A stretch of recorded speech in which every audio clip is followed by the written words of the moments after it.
In this tutorial, I'll show you how to send WhatsApp messages without saving contacts.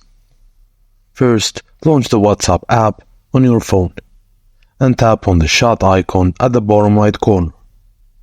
Select the Message Yourself option from the chat list. This feature lets you send messages to yourself, but you can also use it to send messages without saving the recipient's number.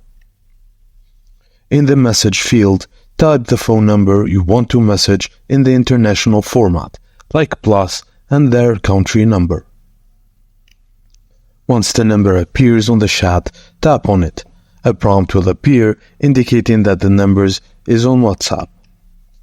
Tap Chat with this number to open a chat window with the recipient, and you can now send messages and make calls to this number without saving in your contacts.